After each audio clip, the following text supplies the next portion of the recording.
मनका धनी नेपालीहरूले मन्त्रीज्यूहरूको सम्पत्ति विवरण हेरेपछि थाहा पाए हाम्रा नेताहरू केवल परिवर्तनको मात्रै होइन, स्वर्ण सम्पदाका पनि महाधनी रहेछन्। हाम्रा मन्त्रीहरू हाई नेटवर्थ भएका पो रहेछन्। डिएनएमै सुशासन भएका मन्त्रीहरूको कति साह्रो सुदृढ आर्थिक अवस्था हो।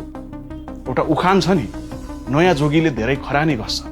तर सन् 2026 को यो ब्रान्ड न्यू मन्त्रीमण्डलले त खरानी होइन, सिधै सुन घसेछ, त्यो पनि नियुक्ति भएको 17 दिनमै।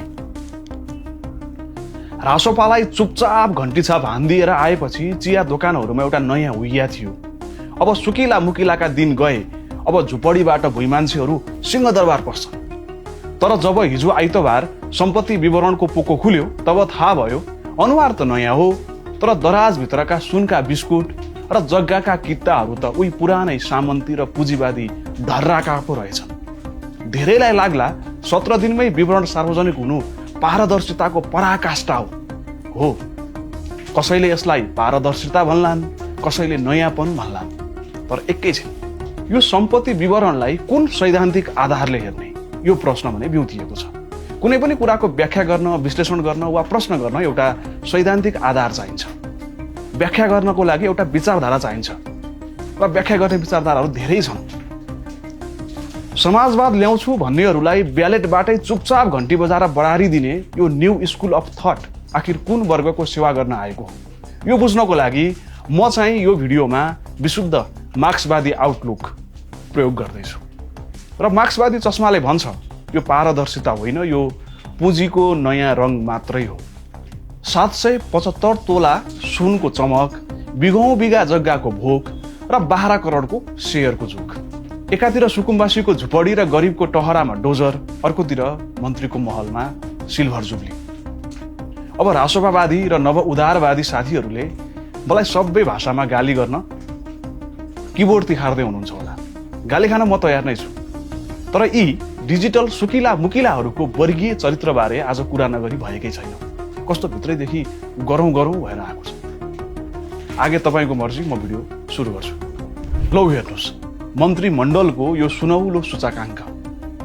मन्त्रीमण्डलका सदस्यहरूमध्ये धेरैको सम्पत्तिमा सुनको हिस्सा यति ठुलो देखिएको छ कि लाग्छ उनीहरू देश बनाउन होइन, स्वर्ण युगको पुनरागमन गराउन आएका हुन्। म बबुरो इतिहासको विद्यार्थीले कैलाशकूट भवनबारे चिनिया यात्रीहरूले लेखेको यात्रा विवरण मात्रै पढेको थिएँ, तर आज त्यो देखियो। सबैभन्दा सुनौला त हाम्रा प्रधानमन्त्री बालेन्द्रजी नै देखिनुभयो, जसको पत्नीको पैतृक स्रोत अन्तर्गत मात्रै 190 तोला सुन रहेछ। यो विवरण देख्ने बित्तिकै मलाई गरिबको चमेली भन्ने गीत याद आएको थियो। तर आखिर गाली गर्न नपाइने आचार संहिता जो छ, अनि फेरि साइबर सेना होइन, कन्टेन्ट क्रिएटरहरू पनि त छँदैछन्। भइगयो, मनको कुरा मनमै राख्छु। बरु म जौन एलियाको त्यो प्रसिद्ध शेर सुनाउँछु, सुन्नुहोस्। क्या इजाजत है एक बात कहूं, क्या इजाजत है एक बात कहूं, ओ मगर खैर कोई बात नहीं। हुन त फेसबुक र टिकटकका रिलहरूमा मात्रै भुइँमान्छे झैँ देखिने हाम्रा प्रधानमन्त्रीको यो स्वर्ण भण्डार देखेपछि एउटा कुरा प्रष्ट भएको छ। नेपालमा नयाँपन भनेको केवल सफ्टवेयर अपडेट हुनु मात्रै रहेछ। भित्री हार्डवेयर अर्थात् सम्पत्ति थुपार्ने मानसिकता त उही पुरानै सामन्ती र दलाल पुँजीवादी ढर्राकै रहेछ। जौन एलियाले सायद यस्तै विरोधाभास देखेका थिए भने उनले भन्थे होला, अजब की शान है इस सादगी में कि दराज भरा है सोने की बिस्कुटों से। यद्यपि उनले यसो भनेनन्, तर वर्तमान परिस्थिति ठ्याक्कै यस्तै छ। उद्योग मन्त्री गौरी कुमारी यादव पनि के कम, उहाँसँग पनि प्रधानमन्त्री भन्दा ठ्याक्कै 10 तोला कम अर्थात् 180 तोला सुन रहेछ। सुदन गुरुङको 89 तोला र रामजी यादवको 80 तोला। त यो स्वर्ण दौडमा सहभागी साना खेलाडी जस्ता मात्रै देखिए। यो लिस्ट निकै लामो छ, तर सबै मन्त्रीहरूले बुझाएको विवरण एकमुष्ट जोड्दा यो मन्त्रीमण्डलसँग झन्डै 775 तोला भन्दा बढी सुन देखिन आउँछ। मन्त्रीमण्डलसँग झन्डै 775 तोला सुन हुनु सामान्य कुरा होइन। त्यो किन पनि होइन भने पुँजी भनेको सञ्चित श्रम हो। 17 दिनमै विवरण बुझाएर पारदर्शिताको नाटक त मञ्चन गरियो, तर प्रश्न यो हो कि 180 तोला वा 190 तोला सुन कुन श्रमबाट आर्जित गरियो? प्रधानमन्त्री र मन्त्रीहरूले पैतृक सम्पत्ति र वैदेशिक रोजगारीलाई स्रोत देखाउनु भनेको सामन्ती विरासत र दलाल पुँजीवादको एउटा निकै महँगो मिश्रण हो, ककटेल हो। श्रमजीवी जनता 1 तोला सुनका लागि जीवनभर पसिना बगाउँछन्, परिश्रम गर्छन्, तर हाम्रा यी वैकल्पिक र क्रान्तिकारी शासकहरू सुनका गरगहनामा सजिएर गरिबी निवारणको भाषण गर्दैछन्। अब यसलाई सुशासन भन्नुपर्ने कि अरू कुनै मध्यमवर्गीय शब्द पनि छ? के भन्नुपर्ने? यो वस्तु मोहको पराकाष्ठा मात्रै होइन, नयाँ भनिएको सत्ताको वर्गीय चरित्रको उदाङ्ग रूप पनि हो। जौन एलियाले भने चाहिँ खैर भनेर चुप लाग्न मन त थियो, तर सकिएको होइन। यसैले अब सुनको कुरा छोडेर घर जग्गा र स्थिर सम्पत्तिको यो जमिनदारी विवरणतर्फ लागौँ। विवरणमा जग्गाको क्षेत्रफल रोपनी, बिघा, कट्ठा र वर्ग मिटरको खिचडी भएकाले यसलाई एउटै इकाइमा ल्याउन त कठिन छ, तर सत्तासीनहरूको होल्डिङको अवस्था पनि हेर्दै हालौँ।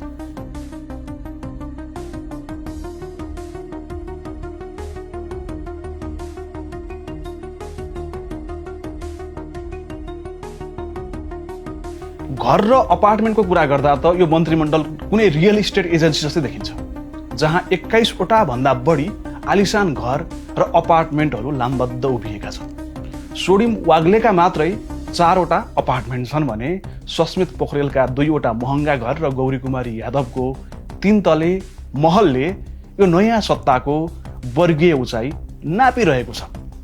अब प्रश्न गरौँ, यो मन्त्रीमण्डलले कुन नैतिकताले भूमिहीन र सीमान्तकृत को प्रतिनिधित्व गरेको हो बुझ्न सकिएन।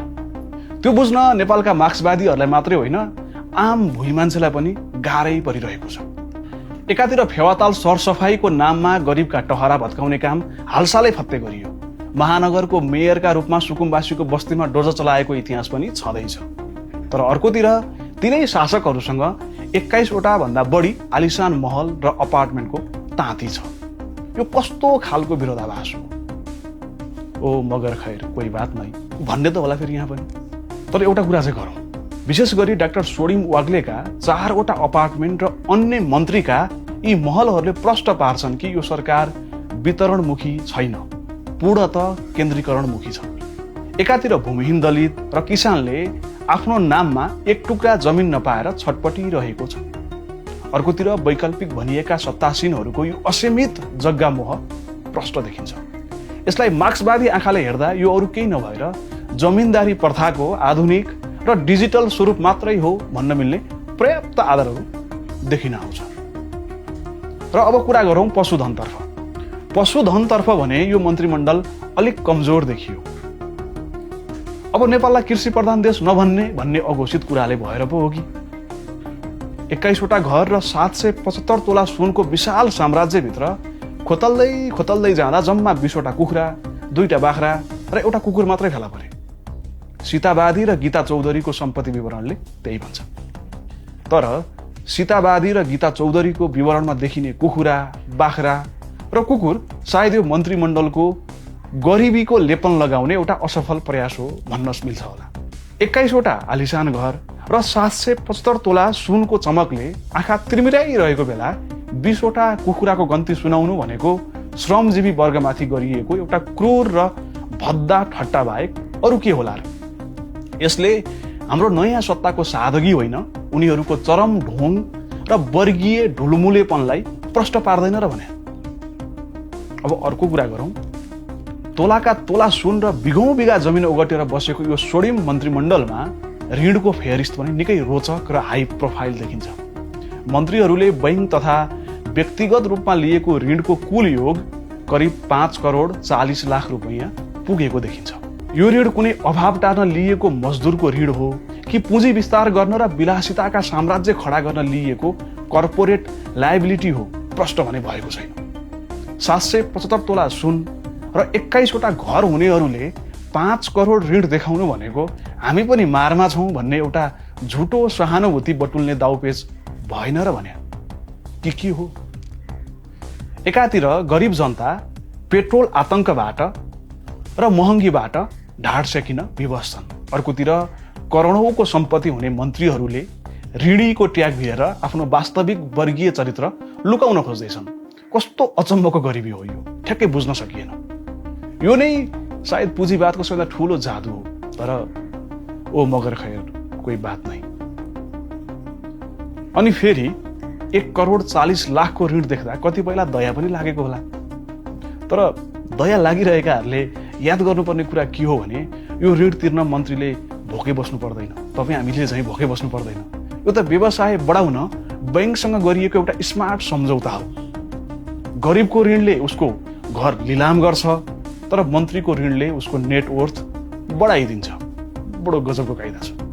अब यति विधि कुरा गरिसकेपछि विलासिताका साधन र ग्याजेटको यो ब्रान्डेड संसारतिर पनि अलिकति नजर लगाऊ। गरिबको चमेली बोलिदिने कोही छैन भन्दै सडकबाट सिंहदरबार छिरेका बालेनजीको मन्त्रीमण्डलका सदस्यहरूको सवारी साधन र व्यक्तिगत शोखका वस्तुहरूमा पनि ठिकठाकै लगानी देखिन्छ। विवरण हेर्दा जम्मा 13वटा निजी गाडीहरू लामबद्ध छन्, जसको मूल्य 95 लाखदेखि 39 लाख रुपैयाँसम्म पर्छ। त्यति मात्रै होइन, स्कुटर र मोटरसाइकलको संख्या पनि 9 पुगेको छ। ग्याजेट र अन्य शोखतर्फ लाग्ने हो भने 4वटा महँगा ल्यापटप, 4वटा आइफोन तथा म्याकबुक जस्ता विलासी मोबाइल र विराज भक्त श्रेष्ठको नाडीमा झुन्डिएको 3 लाखको घडीले यो नयाँ सत्ताको वास्तविक रङ देखाइरहेकै छ। 95 लाखका चिल्ला गाडीमा सयर गर्ने र 3 लाखको घडी भिरेर समय हेर्नेहरूले कुन नैतिकताले यो पपुलिजमको खेती गरिरहेका छन् थाहा भएन। यस्तो विलासितामा डुबेर सर्वहारा वर्गको प्रतिनिधित्व गर्न सम्भव होला त? यस प्रवृत्तिलाई वर्गीय गद्दारी भन्न मिल्ने कि नै? खैर छोड्नुहोस्, ओ मगर खैर, कोही बात नहीं। अब यसपछि कुल शेयर र बैंक मौजातको यो करोडपति विवरणतिर लागौं। मन्त्रीमण्डलको कुल शेयर लगानी झण्डै 12 करोड रुपैयाँभन्दा माथि देखिन्छ, जसमा विशेष गरी सोडिम वाग्ले, सुदन गुरुङ र गौरी कुमारी यादवको हिस्सा हात्तीको जिउ जत्रै छ। बैंक मौजातको कुरा गर्दा पनि सबै मन्त्रीहरूको जोड्दा झण्डै 8 करोड 70 लाख रुपैयाँ बैंक खातामा थुप्रिएर बसेको छ। शेयर बजारमा 12 करोडको यो विशाल लगानी र विभिन्न हाइड्रो पावरमा मन्त्रीहरूको प्रत्यक्ष हिस्साले एउटा कुरा ऐना जस्तै छर्लङ्ग पारिदिएको छ। यो सरकार नयाँ वा वैकल्पिक होइन, यो पूर्णतः एउटा कर्पोरेट सरकार हो। जब सत्ताका सञ्चालकहरू नै पुँजी बजारका खेलाडी र जलविद्युतका मालिक हुन्छन्, तब उनीहरूले बनाउने नीतिले भुइँ मान्छेको जीवनस्तर उकास्न सक्ला कि आफ्नै र आफू जस्ताकै शेयरको मूल्य र बैंक ब्यालेन्स मात्रै बढाउला? एकातिर जनतालाई राष्ट्रियता र नयाँपनको डिजिटल लोरी सुनाउने, अर्कोतिर पर्दा पछाडि करोडौँको शेयरको पोर्टफोलियो व्यवस्थापन गर्ने। क्या इजाजत है एक बात कहूं, ओ मगर खैर, यो कर्पोरेट मायाजालमा कसको के लाग्छ? अर्को रोचक र अलि स्मार्ट लाग्ने पाटो भनेको प्रधानमन्त्रीको युट्युब र फेसबुकलाई आफ्नो आम्दानीको स्रोत देखाउनु हो। सुन्दा यो निकै आधुनिक र डिजिटल सुनिन्छ, तर यो पनि एउटा झन् ठूलो विरोधाभास हो। त्यो कसरी भने यो तथाकथित डिजिटल लेबरबाट आर्जित पुँजीको भुइँ मान्छेको वास्तविक र उत्पादनशील श्रमसँग कुनै नाता साइनो सम्बन्ध छैन। यो ठ्याक्कै भन्दा लाइक, शेयर र भ्युजको व्यापार हो, जसले समाजमा कुनै वास्तविक वस्तु वा सेवाको उत्पादन गर्दैन, बरु अल्गोरिदमको खेलबाट पुँजीको सञ्चिति गर्ने काम मात्रै गर्छ।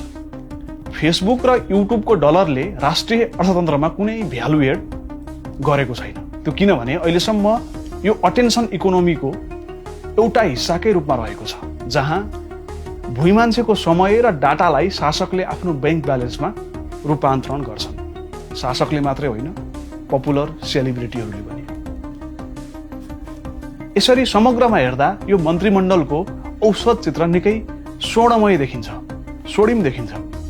मन्त्रीमण्डलका हरेक सदस्यसँग औसतमा करिब 55 तोला सुन र 1 भन्दा बढी आलिशान घर वा अपार्टमेन्ट रहेको देखिन्छ। धेरैजसो मन्त्रीहरूले आफ्नो सम्पत्तिको स्रोतका रूपमा पैतृक सम्पत्ति, वैदेशिक रोजगारी र व्यावसायिक लगानी जस्तै हाइड्रो, शेयरलाई देखाएका छन्। र यसको सिधा अर्थ के हो भने मन्त्रीजीहरू सामन्ती विरासतको जगमा उभिएका नयाँ पुँजीवादी प्रतिनिधिहरू हुनुहुन्छ। पैतृक सम्पत्ति भन्नुको अर्थ पुस्तौंदेखि अरूको श्रम शोषण गरेर थुपारिएको पुँजी हो। नेपालको इतिहासले त्यही भन्छ। र हाइड्रो शेयर भन्नुको अर्थ श्रम नगरी नाफा कमाउने दलाल पुँजीवादको बाटो हो। भुइँ मान्छेको पालो आयो भनिए पनि तथ्याङ्कले त हुने खानेकै नयाँ संस्करण आएको पुष्टि गर्छ। र अझै कुरा गरौँ, पैतृक सम्पत्ति भनेको केवल विरासत मात्रै होइन, यो पुस्तौँदेखि अरूको श्रममाथि गरिएको रजाइको सञ्चित रूप पनि हो। हाम्रा मन्त्रीहरूका पिता पुर्खाले कति बिघा जमिनमा कति हल गोरु जोतेर 190 तोला सुन जोडेका होलान्, यो चाहिँ भन्दै हुन्थ्यो। र यसको समाजशास्त्रीय अध्ययन गर्ने हो भने त झन् ठुलो वर्गीय शोषणको कथा फेला पर्ला। तर ओ मगर खैर कोही बात नै। यसरी समग्र दृश्यलाई निहाल्दा मार्क्सको त्यो प्रख्यात भनाइ कोट, राज्य भनेको शासक वर्गको मामिला व्यवस्थापन गर्ने एउटा समिति मात्रै हो, अनकोट। ठ्याक्कै यही कुरा यो मन्त्रीमण्डलको ऐनामा झुल्किएको देखिन्छ। फरक यति मात्रै छ, हिजोका शासकहरू परम्परागत सुकिला मुकिला थिए, आजका शासकहरू डिजिटल सुकिला मुकिलाका रूपमा देखा परेका छन्। उनीहरूका भाषण हाइटेक छन्, प्रस्तुति स्मार्ट छ, तर भित्री वर्गीय चरित्र भने उही पुरानै पुँजीको पहाडमाथि अडिएको छ। जबसम्म सत्ताको बागडोर सम्हाल्नेहरूको स्वर्ण भण्डार र सडकमा पसिना बगाउनेहरूको रित्तो पेट बीचको यो गहिरो खाडल पुरिँदैन, तबसम्म कुनै पनि नयाँ भनिएको आन्दोलन वा घन्टीको आवाजले वास्तविक सर्वहाराको जीवनमा कुनै मौलिक परिवर्तन ल्याउँदैन। प्रधानमन्त्रीजी र उहाँको यो स्वर्णिम मन्त्रीमण्डललाई फेरि पनि जौन एलियाकै शैलीमा एउटा प्रश्न सोध्न मन लाग्यो। प्रधानमन्त्रीज्यू, 3 लाखको घडीले देखाउने समय र सडकको धुलो खाँदै हिँड्ने भुइँ मान्छेको खराब समयको बीचको साइनो चाहिँ के हो? उहाँले कस्ता कस्ता प्रश्नको त उत्तर दिनु भएन। यसको दिनु होला र? दिनु भएछ भने पनि ठिकै छ, दिनु भएनछ भने पनि ओ मगर खैर कोही बात नै। र जाँदा जाँदै एउटा तितो यथार्थ के हो भने विगतका मन्त्रीहरू कसैले आफ्नो विवरण गोप्य राख्थे त कसैले सम्पत्तिको नाममा 2वटा मोबाइल र एउटा घडी मात्रै सार्वजनिक गरिटोपल्थे। तर उनीहरूको अस्वाभाविक भड्किलो रहन सहन र परिवारको रवाफ देख्दा नागरिकलाई त्यो विवरण कहिल्यै विश्वासिलो लागेन। अहिलेका मन्त्रीज्यूहरूले जे छ जस्तो छ त्यही सार्वजनिक गरेको होला भन्ने आश गरेका छौँ। कानुनले सम्पत्ति आर्जन गर्ने र बढाउने अधिकार दिएको छ, तर प्रश्न सम्पत्तिको आकारको मात्रै होइन, प्रश्न स्रोत र दायित्वको नै हो। 775 तोला सुन र 12 करोडको सेयर हुने मन्त्रीज्यूहरूले गत आर्थिक वर्ष 81-82मा कति आयकर तिर्नुभयो? राज्यलाई तिर्नुपर्ने कर तिरिएको छ कि छैन? यदि सम्पत्ति विवरण सँगसँगै आफूले तिरेको ट्याक्सको रसिद पनि सार्वजनिक गरिदिएको भए पारदर्शिताको यो सफ्टवेयर साँच्चै अपडेट भएको मानिन्थ्यो। तर ओ मगर खैर कोही बात नै।